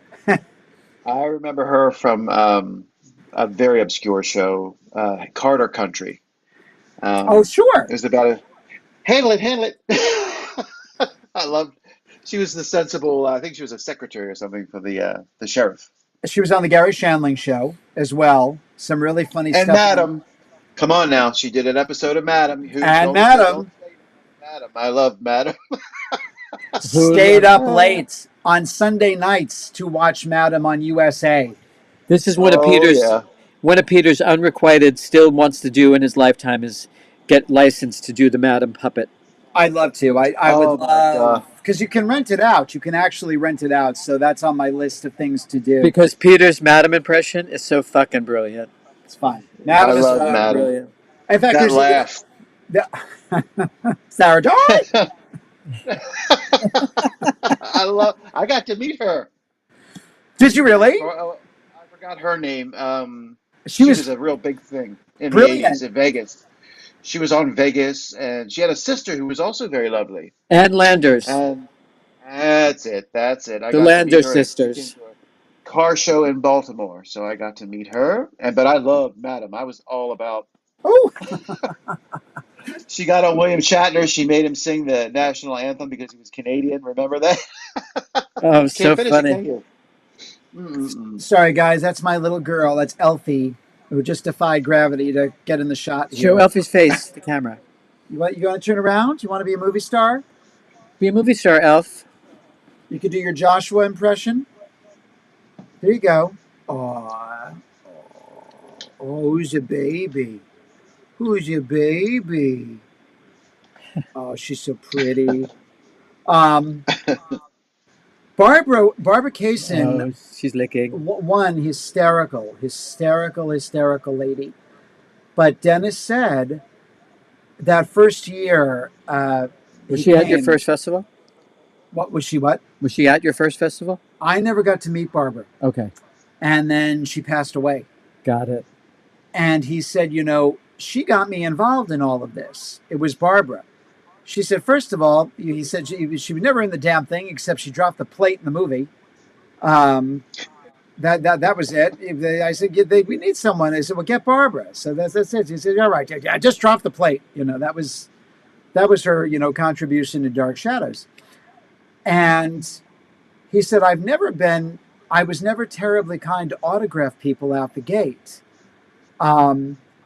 They were in Europe and staying at a hotel in London, and these elderly people came over to him. They recognized him, and they said, we hate to invade on your privacy, sir, Yes. but we would like to thank you for a body of work. And he was over, and they walked away, and Barbara said, you didn't tell them to fuck off, did you? But speaking No. of that body of work, we've had about 6 or 7 people all comment on how many projects Dennis Patrick has worked on. Did everything. He literally We just said that. his we talked about this in the pre-show before we got on air. Lost in Space, Michael. Is he Mr. Kima, the golden man, you dunce. the Golden Man? That's what it was. We couldn't figure out if it was the Yep. Silver Man and the Golden Man. Got it. The golden man, yep. He did And that then- beautifully too. Dallas. Dallas, JR's banker. And then he and All, Barbara, all in the Family too, right? he and Barbara would alternate on All in the Family. She was always the nurse. He was the KKK guy, one of the two that get Archie involved in the KKK. I forgot that. And then he came back as another character later on. So it was interesting that they both they had recurring and as well as Johnny Carlin is in an episode of All in the Family, and that went over my head. Interesting. I didn't realize. I didn't realize that either. I didn't know that either. Yeah, Mike. He's a friend of Mike's. They're at work and they're in the teachers' lounge or whatever, and he's talking to Mike. Also, the Hulk. Don't forget Dennis Patrick was in the Hulk. In the Hulk. with Laura Parker, uncredited. Looking at his list is ridiculous. Bonanza, Sugarfoot, Buckskin, Peter Gunn, U.S. Marshal, 77 Sunset Strip, Alfred Hitchcock Laramie, Lost in Space, Dakotas, Dark Shadows, Emergency, Quincy, Barnaby Jones, The Rockford Five. I mean, the guy was a working We have character actor. we have a new viewer. His name is Grumpy Old Bob Grumpy Old 56. Bob. Dennis Patrick Hello, also Bob. played. He also played the aluminum sliding con man on All in the Family. That's correct. I've That's right. forgotten all about That's that. one of the other. Yeah, that was one of the other parts. What was there was? But Barbara, when they got the invite for the Dark Shadows conventions, she said, "I can't get over these people. This is really something else. This is wonderful." And he said, "Oh, come on, honey, what the hell with it?" She said, "No, Dennis, we're going there. We are going down there." So she was the one who got him involved in fandom. And he was grateful. Several years after that, he said, "Let me tell you something." He looked out at this vast audience, like almost 2,000 people or whatever. And he said, "You are one hell of a special group of people, because none of us would be here. It would bore the asses off us all." But he gave a lot of credit to the fans and thanked them for keeping the show alive and for keeping them all in touch with each other. So he was a sweetie. He was a sweetie. And to live to be 85 years old and to die so tragically is just so sad. It was a house fire, but he wasn't burned. It was inhalation of the fumes. At least that's what I was told. The fire department took too long in getting there, and that was it. So now, how about his work as Paul Stoddard? As Paul, did Patrick get along well with Curtis? It's interesting you bring that. Hang on to that, Michael. We do want to talk about Paul. We do want to talk about Paul, absolutely. When he first went on the show, he didn't have a contract as Jason. And he said, by the way, he said, "I had always carefully avoided soaps. And if I did get one, I always knew my in date with my out date." So I guess even with Jason, they knew when it was going to come to an end. Or he said, "Look," but he did have a very ironclad contract when he was playing Paul. I don't know who the executive producer was. We'd have to Google it. I don't know if it was DiCenzo or was it still Robert Costello. He said, "I had to get back to California. One, I was supposed to do a movie called The Gap, which referred to the generation gap, which then became the movie known as Joe, where he's in bed with a young Susan Sarandon." I love Joe. And he was getting back in time to see his daughter's high school play and graduation. Oh, wow. And I remember that. He said, "Look, I got to get out of here." And he said, "Well, whatever you can't do." He said, "Oh, yeah? How'd you like me to knock your teeth down your throat?" And whether it was DiCenzo or Costello, he said, "I have to laugh, Dennis, because it's the first time I'd ever heard contractual negotiations put on those terms before." Hey, man, it's your kid, Yeah. He always came off to me as a rather tough guy, a tough character. I wouldn't have. Yeah, I wouldn't have. A lot of fun, but I wouldn't have gotten on. It's like Carlin. I wouldn't have gotten on their bad side. No, you would not. May he rest in peace. You would not have wanted to get on Carlin's bad side. We saw Johnny Carlin in rare form, and it was not pretty. Oh, really? Yeah. Well, he also was maybe a little feeling no pain. Right, I gotcha. At the time. I mean, once it happened on stage, and it was, if Renee is still watching, I hate to shatter any, because he was a lovely guy and a lot of fun. He was amazing. Mm-hmm. I think just occasionally Johnny took a few sips too many, and he would get a little bit ornery, and he could have a temper. Mm-hmm. But with fans, oh gosh, he was patient. He was kind. He was funny. He remembered your name. As was Dennis. As was Dennis. They were very lovely to fans. The only gotcha with Johnny, may he rest in peace, our West Coast mom, Laura Parker, was responsible for moving him into better care at the end. He wasn't in a very good nursing home, and she and Jim, her husband, made sure that he was moved to a better facility. Well, and as well as Jim Pearson. I know also, I don't think it's bad to say it now, along with his son, Adam, but who's very handsome. Adam is very handsome. But it was an expensive proposition, and it was one that they all, as a team, took care of because they wanted him to be taken care of in peace and in a quality environment. The only Johnny thing that got on her nerves was he was such a giant Trump supporter.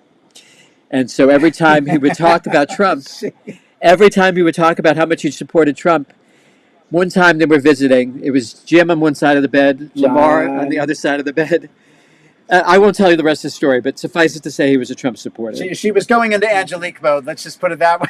That's it. She was. She was She not. pulled out the waxen doll and the pin. That is correct. She was, So, yeah. But no, he was a lot. There's a very sweet video that Adam posted. Johnny's not in the best shape, but he's. I think I don't know if he got him St. Joseph pastry, or he went and got him some good Italian pastries, and he was in bed and enjoying the pastries, and I think he sends a message to the fans or something. But yeah, that was a video that Adam posted maybe about can we talk about a how year before he passed away, I think, or 8 months before he passed away. Johnny Carlin was such a gorgeous actor, a beautiful man, but how beautiful was his son Adam? Oh no, the apple doesn't fall. Yeah, no, good looking guy. Beautiful. And as was Dennis. Dennis, if you go online, guys, you can watch Dennis. I forget he had a beautiful voice, and it was from it's a kinescope from a live show, and I don't remember the name of the song. He's got this beautiful Irish tenor voice. And I had posted it in one of the groups about, I want to say, a year and a half or 2 years ago. But yeah, he also had a beautiful, beautiful voice, Dennis Patrick. He was a very multifaceted performer. When this gets posted to YouTube, we'll make sure we put the link to that in our comments. Now, Paul, I'm going to kick it over to you. Paul with Stoddard. Paul Stoddard. I remember because I had, again, growing up, Dark Shadows was on Channel 45 in the beginning every day at 5 o'clock, and they were running through the series very well, and then they moved it, I still don't know why, to 11 p.m. on Saturday night. So one episode every week of a 5-year series takes a long time. Wow. So I didn't realize that I don't think I got even as far as the at Eve, the first run, before they canceled the show altogether, and I had to wait till the MPI thing and the Sci-Fi Channel, thank God. But when I saw him come back as Paul, I was blown away. I mean, the Dark Shadows memory and forgiveness, the Collinwood amnesia was strong, but it really blew me away because I really liked him as Maguire. So I was really glad that they did use him again. But it was just so odd that it was to get the same guy that played his best friend that hit him was so odd to me. But he did a beautiful job, and what a difference in men. I mean, Jason Maguire had no fear at all. He wasn't afraid of anybody or anything. He was walking around he knew something. I mean, we have to assume he knew something was different about Barnabas. He said, I've never seen you in daylight. He knows his friend is going through all this. Animals are appearing everywhere. He was extremely, like, what is it De Niro says about the gangsters in Analyze This? They may look like animals, but they're very smart. You don't. They may be street smart and they may be street educated, but they're not stupid by any means. So one has to assume that he was piecing together that something almost inexplicable or strange is going on with this guy Barnabas. And he still goes into the old house. He's still threatening this thing and that thing. He still wants the jewels.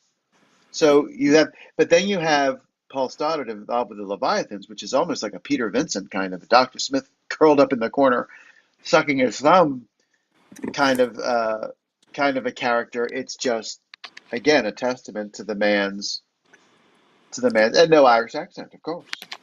And can we say also that I just want to put out that Maguire's jacket in black and white, the raincoat, looks just like Jerry Dandridge's jacket in Fright Night. There, I said it. You're right. Yeah, I was like, it even looks kind of leathery. It doesn't look as much that canvasy material as it has that kind of leather sheen to it. I was posh. It's more posh. That pleather look? Yeah. Pleather? Yeah.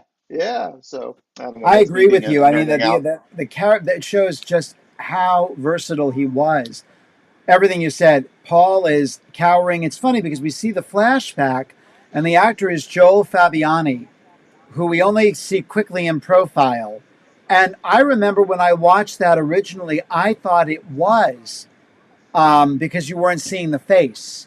I thought it was Jason. Dennis Patrick playing those scenes. And only to find out was I got the books and saying, oh no, it was a different actor. There's actually a clip of him. He did Murder, She Wrote, along with Dennis Patrick, along with Johnny Carlin. And it's called Night Something is the episode. And they show you the first 10 minutes, and that voice is unmistakable. Even though he was an older at this point, Joel Fabiani, it's that same sneering, wicked voice that Paul Stoddard had. Oh wow! Just older, but you can't miss that voice. So it was like, oh my God! Finally, we get to see what he looked like. Wow. Well, even as an adult, I agree with you. I now when I see that episode, it's like he does look like Dennis Patrick standing there. It's like you're looking around the corner, going, "Is that? Turn around real quick. Is that?" And I guess they wanted to keep Paul's identity a secret because they didn't know how we can utilize him if he's alive. We find out he's not Right. dead. So let's not show his face. The Murder of Sherlock Holmes was the episode with Mr. Patrick on Murder, She Wrote. And that's, I think, one of the first episodes. 1984, so yeah, that would be right. That one of the first episodes. First year, and then Johnny Carlin is doing he loved to imitate Dennis Patrick. Even in the rehearsal hall, he would do a brogue, and Dennis would say, "No. Only one of us can have a brogue." Right. That's Willie. me. Didn't he bust up when he said Willie? Oh, and he would bite the inside of his mouth. He'd go, "Willie," and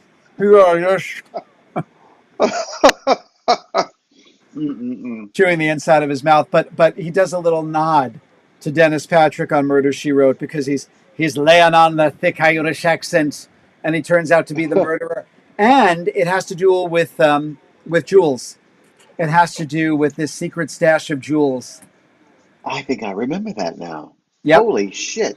I never even put that together. And I'm sure if I saw it, I was crazy enamored that it's Willie Loomis, you know? Yep. Doing his best Dennis Patrick imitation. Holy shite. Yeah. Patrick was great.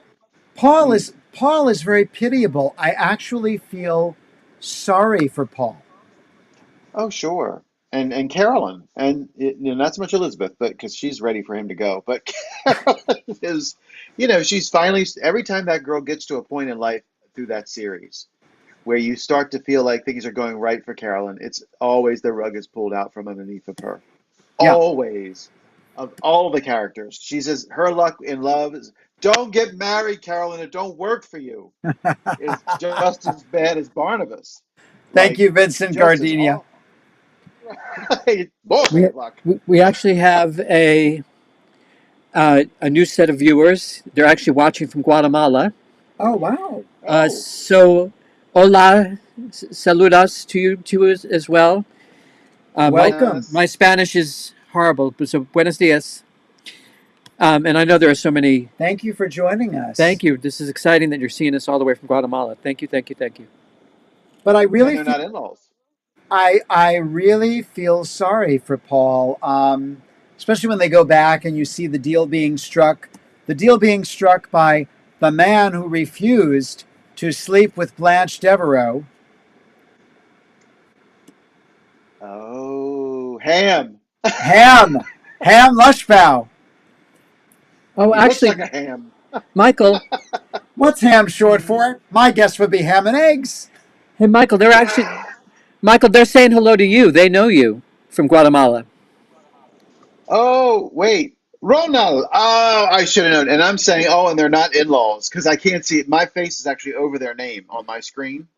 Oh, got it. I moved it and I saw that's okay. So would be one of my wife's dearest friends, and that's her husband Ronald, and they have a lovely daughter, and about my son's age, and that's so wonderful. I can't wait to tell Likia that they were Buyus. They call her Buyus. I can't wait to tell Buyus that you were watching. Hey guys, that's sweet. We have a question out of the blue from Gary. Was Pansy Faye was an upgrade from Charity Trask? Do we agree? Here's my take on all of that. I loved Kay Fry. I really was upset that they killed her off because she was great as Pansy, and this is in no delineation to Nancy.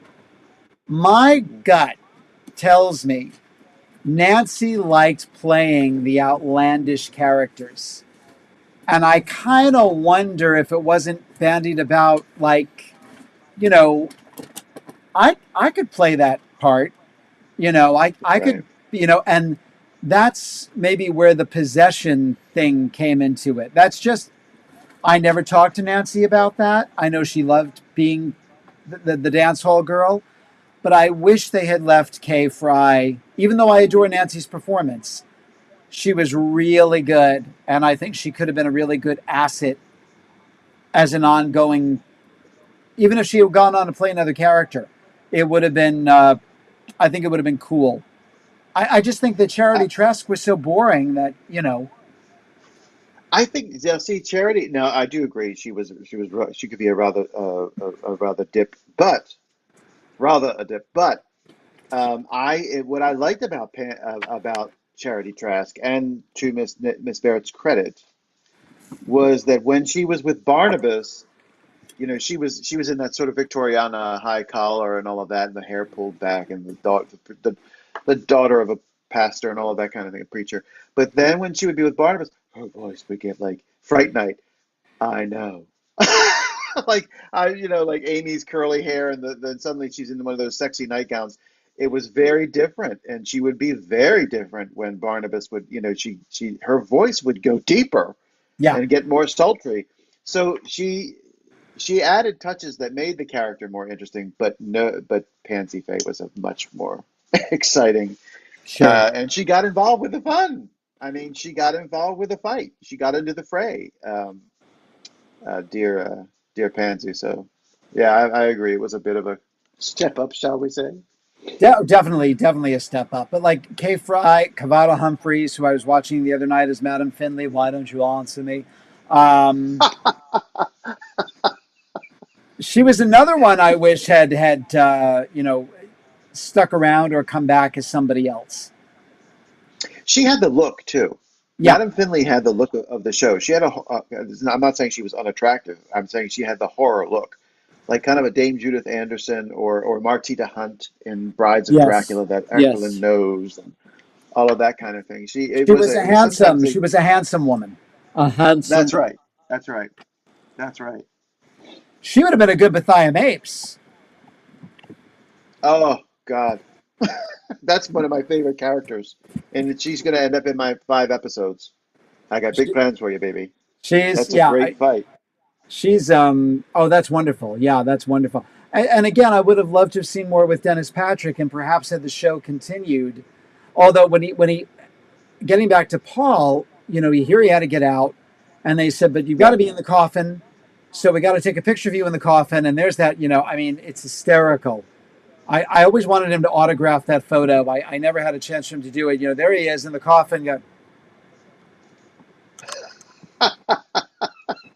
And he said, Scared I was 3 weeks into filming Joe, and I turn on the tube. He said, there I am in that damn coffin, smiling. I turn on the tube, and they're still showing me in the coffin with that really.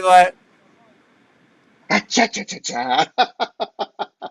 Oh God. That's what happens when you see a Leviathan. You go mad, right? You go mad. You totally go mad. Um, That but of course, storyline takes some patience. I'll. I'll still take it over the Adam storyline. Really, I love that they went the whole Dunwich Lovecraft direction. I thought that was great. I thought that they had to. This is another situation when this was the point when it got more fun with Angelique and Barnabas and Quentin, that dynamic working together. And you see Angelique and Barnabas sort of start to patch things up and discuss a little bit more and all that. But never, the heavy breathing kind of irritated me after a while. Take a cold shower, it'll go back to its normal color. Chris, That was it's funny. bland. I don't ever remember Chris Was it? Pennock commenting on that. And Oh, again, God. let me out. Let me out. Let me out. No, don't touch me. Don't touch. Ah! The bat took an upgrade too. in that timeline. It looked a little Yes. bit like something from a haunted house. It was, Yes. and it shook. Oh, the bat in the It with the bat shook. in the cage. The bat in the cage was great. Yeah, yeah. Mm-mm-mm. The bat in the cage was great. Yeah, I've always wanted to take just that little moment of Julia at the door and just slightly insert it for private use only. For close friends, to see what she's actually looking at. Right. Oh. Oh. How many Don't touch people me. remember? How many people remember Bachelor Party? Remember Nick Oh yeah. that that he sicks onto his mother-in-law? That's what I'm going for there. I haven't seen that in forever. I love that movie. But yeah, I just wanted to take that just her reaction shot to something a little more unseemly because I think it would be hysterical. Um, God. But then we get him in Hod's as Sheriff Patterson. And he did great at that again. He did, and said, I had two of the best lines in movie history. The first one was, "Silver bullets. They'll kill him all right, but you have to aim directly at the heart." And the other one was, "Don't worry, sir. The men know the little wooden crosses will protect them." Yes, indeed. Really, and Dan Curtis, he said something one time that always stuck with me. He said he thought that the everyday man, the everyday person, would be much more inclined to believing in the supernatural than we think, than we Oh, let sure. on in movies. In movies, they don't ever believe it. Even like we said this before about our beloved, my favorite, where when the werewolf has come to town and Julia, she's not biting, and Barnabas is like, "Don't giggle, Julia. There's precedent for this," says the guy who was just a vampire 10 minutes ago. But he believed that, and when I see that part with Dennis Patrick in the movie, I'm like, he's probably playing off of that. Like, we've seen enough to know this is true. And I did a little research, guys, and you got to hit it right in the heart, that kind of thing. So I think he played on that a little bit. Yeah, he fell off. He fell off his chair recalling. He fell off his chair recalling that. And again, he and Carlin just going back and forth. And a lot of this stuff turns up online, guys, so you can watch it there because they really were funny together. Google the DS festivals. Yeah, and it'll pop up. Some of this stuff I've been talking about. I mean, some I was lucky enough to see it firsthand, but thank God for film because a lot of this stuff does exist. You can also reach out to Joe Integlia. He's easy to find online, and he has all of these Joe has every single year. libraries of filming the festivals, And so he will gladly make you a copy for a fee, but it's reasonable. And yeah, you can purchase the conventions from Joe. Yeah. I'm going to have to speak to him myself because having never gone to any of them, I'd love to have seen all of them. What wasn't there a scene with Barnabas and Paul where Barnabas had not come back to being a good guy? He was sort of threatening with him. It's in the Blue Whale when he says, "What do you want from me?" And he did no more than his due. I don't owe you anything. Okay. Where he does like this with the brandy again. Yeah. Comes up and down, And he's playing it cool as a cat. He's like, "Sit down, Mr. Stoddard." Yeah. Yeah, it's kind of a fun time for Barnabas. It's a great great scene between the two of them in the Blue Whale. Not as good as the scene between him and Jason, but right. But yeah, again, he just worked so well off of everyone, and I see fans giving him a bad rap, and I'm like, yes, he's hateful, but he's delicious hateful. Somebody said that very early on. They said, my father used to say about that: if he's a bad guy and you hate him, or if you're a bad guy and you find him distasteful, then the actor has done his job and done it well. If you walk away not liking the villain, okay, if you find something disturbing about him, the actor did his job. It's like Alison Arngrim as Nellie Olson. People come up to me all the time and go, "I hate you," and she's like, "Thank you." Right. I have done my Bingo. job. I did my job. I did my job. Mm-hmm. Yeah. So Yeah.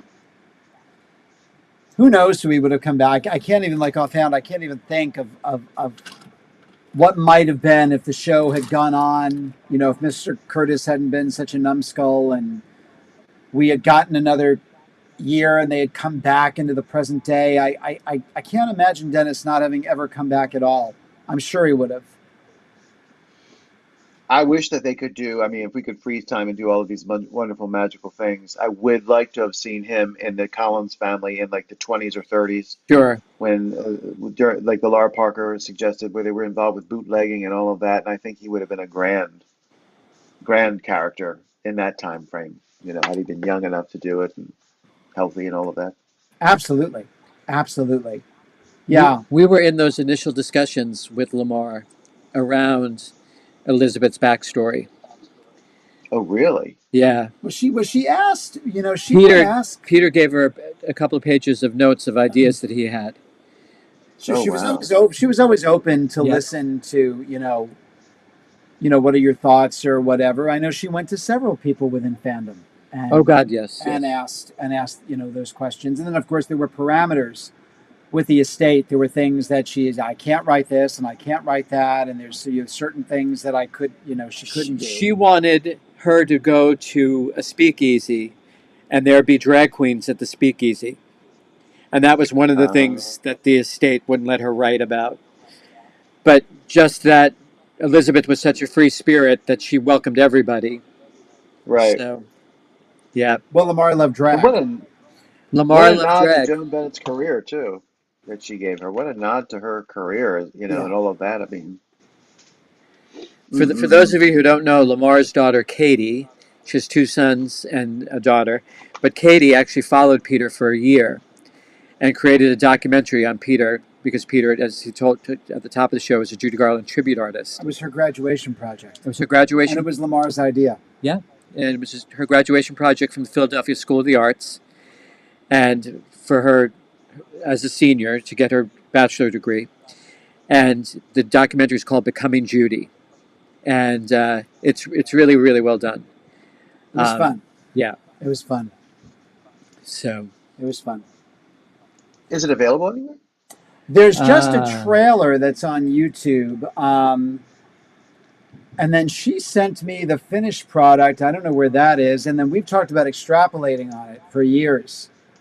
Because this was, again, very brief, just for her graduating. I don't know, was it 20 minutes or 15? It was 26 minutes. 26 minutes.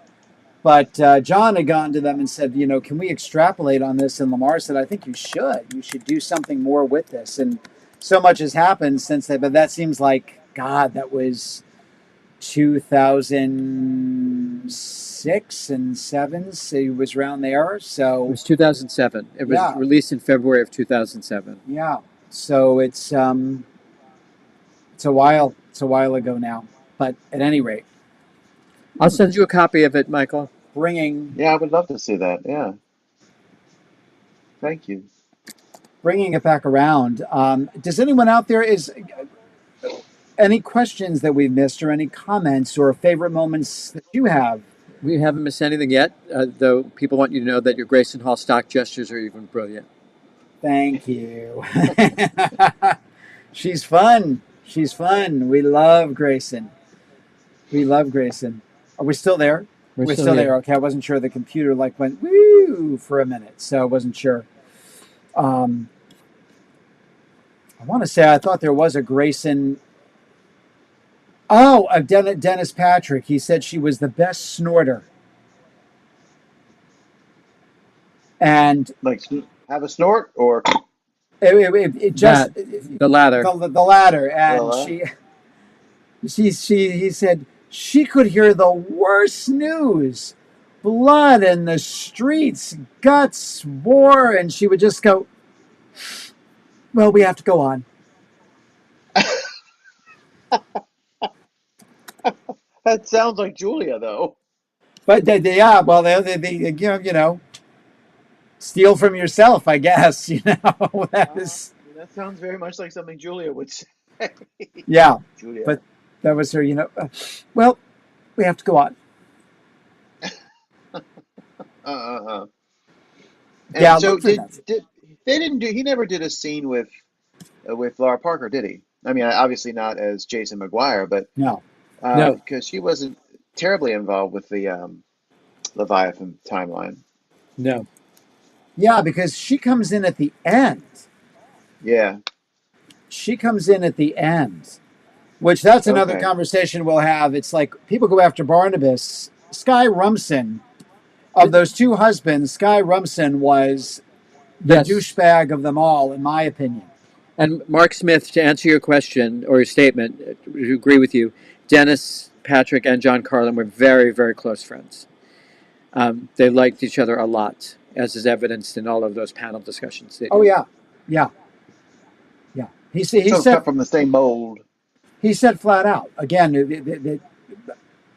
With all of my scenes were with this one over here, and trying to break each other up.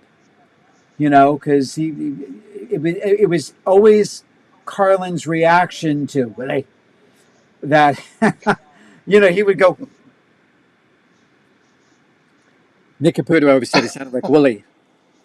yeah, Willie. yeah. So no, they got along like a house on fire, and I don't remember. It's been a while since I've seen the Leviathan storyline. I don't know, because even Willie kind of comes in the middle of that. I think Paul is gone by that point. Yeah. And I don't think he and Willie ever crossed paths.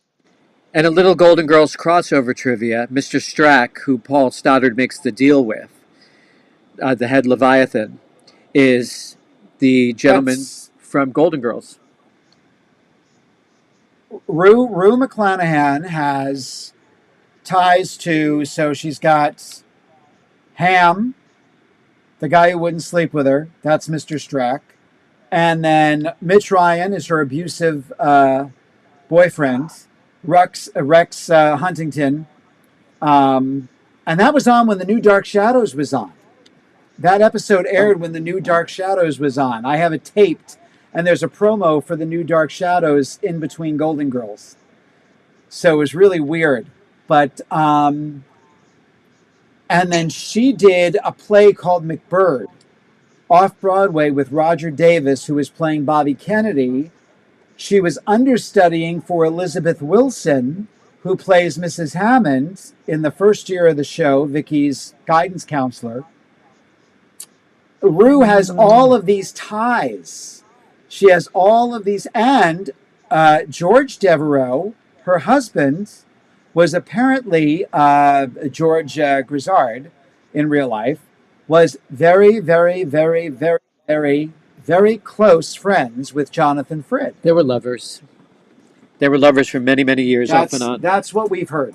Not just heard. Uber close. They were close. So close, you couldn't get a piece of cheese between them. So it's... If I get any closer, I'll be behind you. Wasn't that Groucho Marx's closer? If I get any closer, I'll be behind you. Didn't now was the lady that you mentioned that was Vicky's guidance counselor? Because I just watched that the other day. Was she the original Roz in the '95 movie? That's her. I was looking at that going, Exactly right. that's the original Roz before the series, in the movie. Oh, That's her. okay. And she's Something about her also... is undeniable. She's also in A Child is Waiting with Judy Garland and Bill Mumy.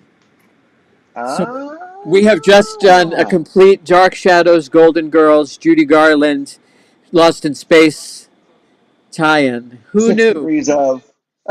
Who knew? 6 small degrees. world. Yep. What was Jonathan's real last name? Was it like Karasukin. Karasukin?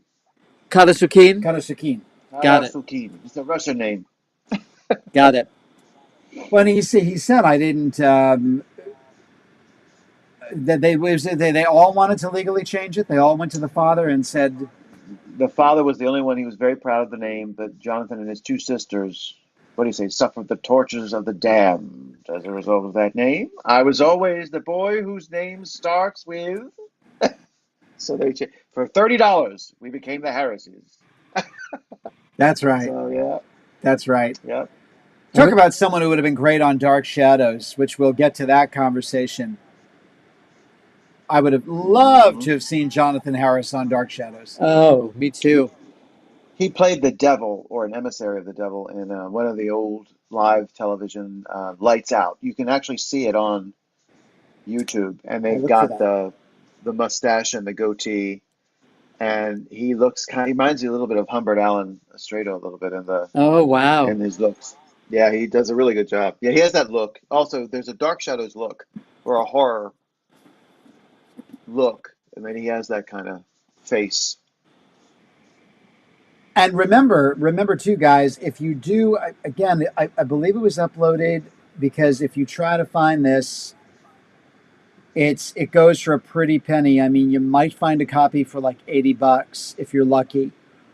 But the whole Walt Cummings storyline, Jason Maguire, which was much more involved, much longer. Bill Malloy was involved in it, so he would have been on the show a lot longer. Check that out, because it's worth checking out. And then The House, which was the basis for this. They took that story that Art Wallace had written. Only one version has been found. In the other version that's still missing, Frances Sternhagen, who we all love, plays the Nancy Barrett role. She plays the daughter. Oh, wow. And I'm hoping that it will turn up eventually, because I We would just love lost to her see last year. Yeah, we just lost her last year. She lived a couple of blocks from Peter and I in New Rochelle when we lived there. But check that out. Again, that's on the Masters of Dark Shadows Blu-ray. You can watch the House, the one kinescope anyway. So, Do we have any Looking it up final now. It's on this thing comments? called the web. the web. Do we The have any web final is the questions or comments from the audience / peanut gallery? Anyone, please. I mean, questions, comments, ideas for future shows. Lay it on us, guys. This was again one of our most commented episodes. Nick Caputo asks, "Can you imagine Smith and Hall in a scene together?" Jonathan Smith and Hall in a scene together. Oh God! First of all, I think they were another two that were cut from the same mold in a lot of ways. And if they did the gender flop in the '60s, she could have easily played Dr. Smith. Easily played Dr. Smith. She had the same kind of over the top quality. She would have been great. She would have been great. Mind your manners, madam, or you'll lose your friends. I can hate him there. That with That's great. Julia. Mm-mm-mm. Yeah. There's so many. Again, that's a whole other episode about the people we wished would have been on the show, and We have to do that. Shadow casting, overcasting, casting. how the show continued, which could have, if Dan hadn't been such a boob. Boob. Oh yeah, they had more in them. What Boob is out. that? There's on YouTube the Sam Hall wrote a suggested end. Yeah, To it was the because series. they were inundated, and so that's what prompted Craig's book, Barnabas and Company. I believe is it What Really Happened to Barnabas and Company, or Whatever Happened to Barnabas and Company? Because the fans were like, what happened to the people we love? So he wrote that article for TV Guide, which they had Roger Davis narrate for one of the DVDs, but they didn't put the whole article in. Oh, So you got to read the article to get the full story arc. I believe one of the points was Roger discovers Barnabas is a vampire and is about to stake him, and Angelique kills him. If I'm not mistaken, that was going to be one of the plot points. Oh, Yeah. okay. Yep. Mark Smith says, "I wish Karen Black and Meg Foster could have been involved with Dark Shadows." Oh, well, Karen Black is in Trilogy of Terror. I was going to say she worked with Mr. Curtis for sure. Yeah. And then Collinsport 4099, "How about Dark Shadows as therapy?" Oh, God knows I've used it for therapy. Oh, well, I mean, if we want to talk about what they did with Little House, you know, Collinwood, a safe space, absolutely. I mean, how many of us? I certainly did. Being A queer. a scared queer kid living in a very working class neighborhood, and I clung to Dark Shadows. It was got me through a lot of my adolescence. Well, So my we're parents split up. Same thing. I mean, yep. I told my mother the other day, I said, I have a very, very good memory. And I said, the burden with having a very, very good memory is it's not just the bad memories that are painful, but the good ones. You remember the people forever who are no longer here, and it doesn't leave you alone. And I said, as a kid, I could relate so much to Barnabas over this whole, burden of memory and yearning for the past and those dealing with people who look like people that aren't the person and all of that kind of thing. It got, and my parents' divorce, it saw me through a lot of dark nights. Peter has a didactic memory, and he also has that memory recall where he could tell you a specific day, what was on TV, and what he was wearing when he was a kid. Oh, wow. Yeah. What was the Wow. other night that it was someone posted the anniversary of the night that Alice went off the air, and I remember Oh, I that saw that night, the last episode. 1985, where Mel auctions off the diner. We all sat around the TV and watched it, and then I remember us getting in the car, and me, my mom, my aunt, and my brother, and driving to King Cullen because I think we were out of. She forgot to get cake for dessert, so we had to go to King Cullen and get Entenmann's cake. Entenmann's, Um, the good stuff. the good stuff. The good stuff. The good We or got fried company. free, yeah, Entenmann's and Friedhofer's, Get the coffee and cake. but I just remember I remember us being parked in front of Vito's Pizzeria, which was in the same strip mall, and yeah, it's like those things that come back to you and how the house smelled and all of that stuff just comes flying back into my mind. Uh, Hmm. Michael, Renee wants you to know that she thought Dr. Smith was making an appearance just now. That was wonderful. Thank you very much, Renee. I appreciate that very, very much. He was my guy, my buddy in the world. Gary Swafford asks, why wouldn't Curtis have turned DS over to someone else if he wanted to move on? It's been, Gary, it's a great question. It's been bandied about. I think that he was a control freak, number one. He really was a control freak. And that can be a good thing in certain instances, but you can't micromanage. I know that this has been spoken about on Terror at Collinwood, which is run by Penny Dreadful, that Leela Swift was kind of the showrunner in a sense, and he had left it in her hands. And he apparently loved Leela. I don't know why he didn't leave it in Leela's hands and let her run with it. Go And with it, right? go with it. And again, if they could have just said, look, you guys, a little bit like what we're going through right now, sit down like adults and let's talk through this. You can't have a show without Barnabas. Let's talk about this second movie. It doesn't have to be as bloody as the first one. Someone And ended up posts not being. exactly. Yeah. Someone put up the ad today in Mystery of Dark Shadows. It's Jonathan and Susan Sarandon, and it says,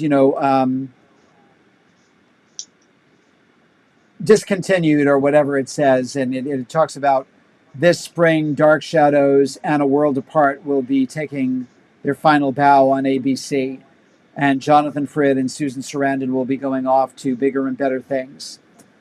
So Interesting. that appeared, I guess, in TV Guide, and it's a little heartbreaking to read that. But again, I think if they could have all just sat down as adults, 2 years at least, we could have gotten 2 more years at least out of the show. And I agree 100%. with you, Gary. He should have left it in the very capable hands of Leela Swift and whoever else was working on the show at that point. I'd have to really go back and see. I don't know if Costello, I think Costello was gone by that point.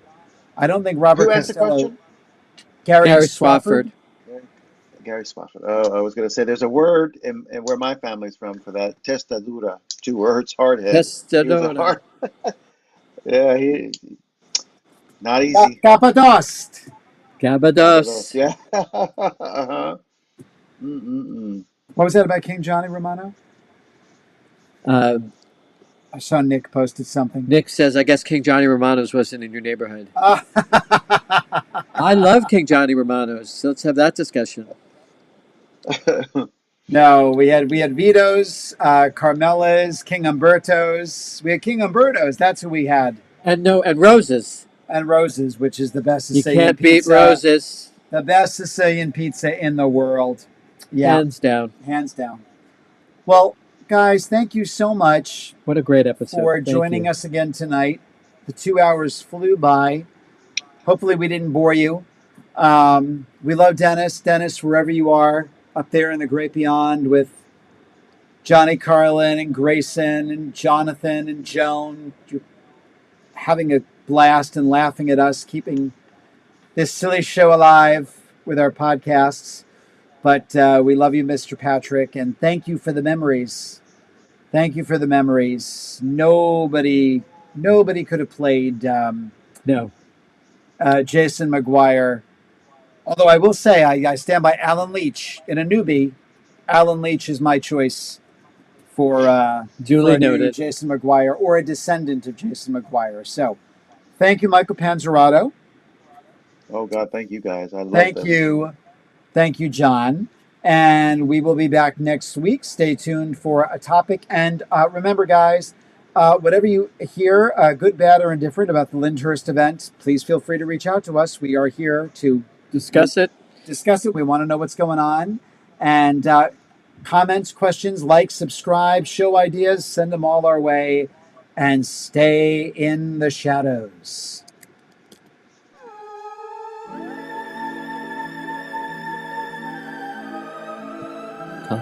This is all the thank yous.